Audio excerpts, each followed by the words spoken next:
Bayangkan jika saya mengatakan bahwa di sebuah wilayah terpencil di timur Pulau Seram pernah berdiri salah satu pusat perlawanan terbesar terhadap VOC.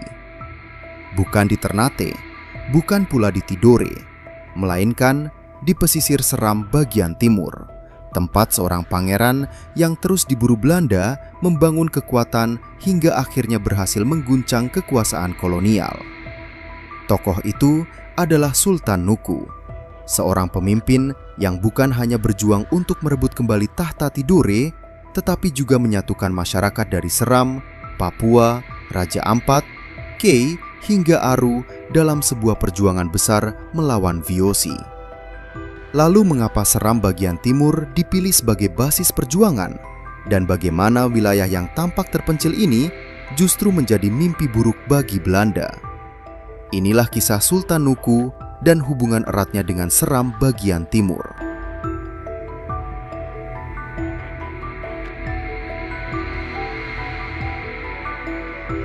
Pada pertengahan abad ke-18, Maluku tidak lagi menjadi wilayah yang benar-benar bebas. VOC perlahan menguasai perdagangan rempah-rempah dan ikut mencampuri urusan politik Kesultanan Tidore maupun Ternate. Para sultan semakin kehilangan kebebasan dalam mengambil keputusan. Bahkan, pergantian penguasa seringkali harus mendapat persetujuan VOC. Situasi ini membuat banyak bangsawan dan rakyat merasa kecewa. Di Kesultanan Tidore, lahirlah seorang pangeran bernama Muhammad Al-Mabus Amiruddin Shah, yang lebih dikenal sebagai Sultan Nuku. Sejak muda, Nuku menyaksikan bagaimana VOC semakin mencengkeram wilayah Maluku. Baginya, jika VOC terus dibiarkan, bukan hanya Tidore yang akan kehilangan kedaulatan, tetapi seluruh Maluku. Keinginan untuk melawan mulai tumbuh.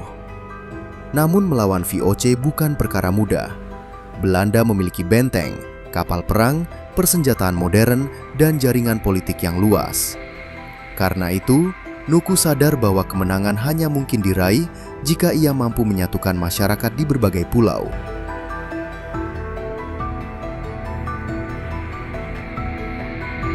Ketika konflik dengan VOC semakin memanas, Sultan Nuku tidak memilih menyerah. Ia justru meninggalkan pusat kekuasaan dan mulai membangun perlawanan dari wilayah-wilayah yang masih bebas dari pengaruh langsung Belanda. Salah satu tempat terpenting adalah Rarakit, di pantai utara Seram bagian timur. Daerah ini memiliki posisi yang sangat strategis. Letaknya dekat dengan jalur pelayaran menuju Papua, Halmahera, Kepulauan Gorom, Kei, hingga Raja Ampat. Selain itu, garis pantainya dipenuhi teluk-teluk kecil yang sulit dijangkau kapal-kapal besar VOC. Di tempat inilah Sultan Nuku mulai menyusun kekuatan. Penduduk setempat menerima kehadirannya. Banyak tokoh adat dan pemimpin lokal memberikan dukungan. Mereka melihat perjuangan Nuku bukan sekedar perebutan tahta, melainkan perjuangan membebaskan Maluku dari dominasi VOC. Sedikit demi sedikit, armada mulai terbentuk. Perahu-perahu kora-kora berdatangan.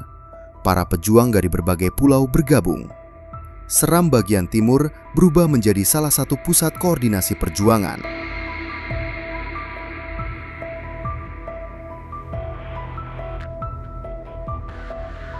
Belanda segera mengetahui keberadaan Sultan Nuku. VOC beberapa kali mencoba mengejar dan menghancurkan basis-basis perlawanannya. Namun, medan alam Seram Timur menjadi keuntungan besar bagi pasukan Nuku. Hutan lebat, pegunungan, teluk-teluk sempit, dan jaringan masyarakat pesisir yang sangat mengenal wilayahnya. Semua itu membuat pasukan VOC kesulitan bergerak, sementara Sultan Nuku menggunakan strategi perang yang kini dikenal sebagai perang gerilya.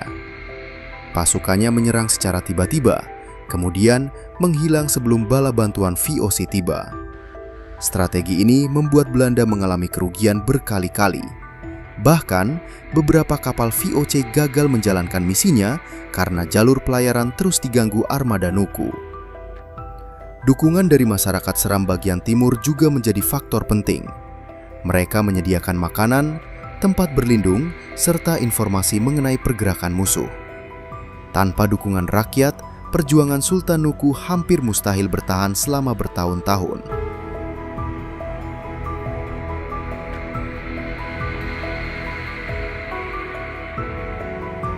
Kehebatan Sultan Nuku bukan hanya karena keberaniannya. Ia juga memiliki kemampuan luar biasa dalam membangun persatuan. Ia berhasil mengajak masyarakat dari Seram, Papua, Raja Ampat, Misul, Waigeo, Salawati, Kei, Aru, hingga pulau-pulau kecil lainnya untuk bergabung dalam perjuangan. Bagi Sultan Nuku, perjuangan ini bukan hanya milik Tidore. Ini adalah perjuangan seluruh masyarakat Kepulauan Timur Nusantara. Karena luasnya dukungan tersebut, Sultan Nuku kemudian menggunakan gelar Sultan Papua dan Seram sebagai simbol hubungan politik dengan wilayah-wilayah yang mengakui kepemimpinannya. Gelar ini bukan berarti seluruh wilayah diperintah langsung dari Tidore.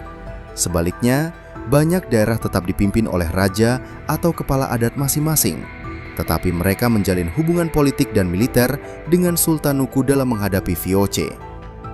Inilah yang membuat kekuatan Nuku semakin besar. VOC tidak lagi menghadapi satu kerajaan, mereka menghadapi jaringan persekutuan lintas pulau.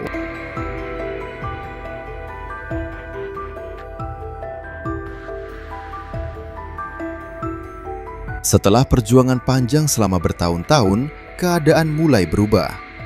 VOC semakin melemah karena perang yang berkepanjangan serta masalah keuangan. Sultan Nuku memanfaatkan kesempatan ini.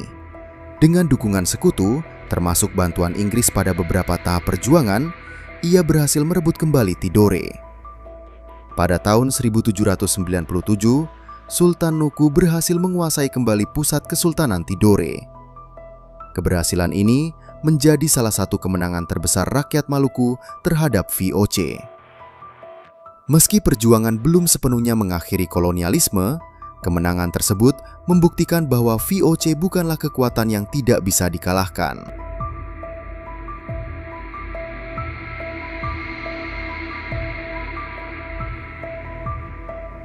Ketika kita berbicara tentang sejarah Sultan Nuku, kita tidak bisa hanya melihat Tidore. Kita juga harus mengingat Seram bagian timur. Di wilayah inilah strategi disusun. Di pesisir inilah armada dibangun. Di sini pula, masyarakat memberikan perlindungan kepada seorang pemimpin yang kelak dikenang sebagai salah satu pahlawan terbesar Indonesia.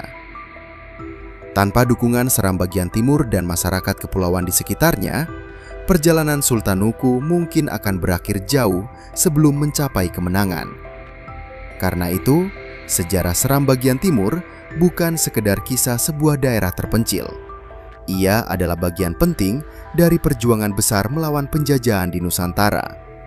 Dan hingga hari ini, nama Sultan Nuku tetap dikenang sebagai simbol persatuan, keberanian, dan tekad untuk mempertahankan kemerdekaan dari kekuasaan asing.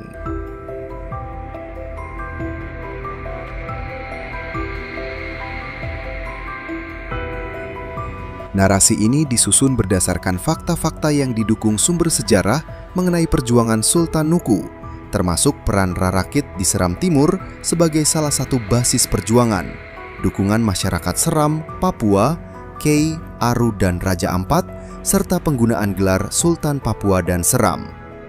Untuk beberapa detail seperti dialog, narasi ini tidak menambahkan percakapan fiktif agar tetap selaras dengan bukti sejarah yang tersedia.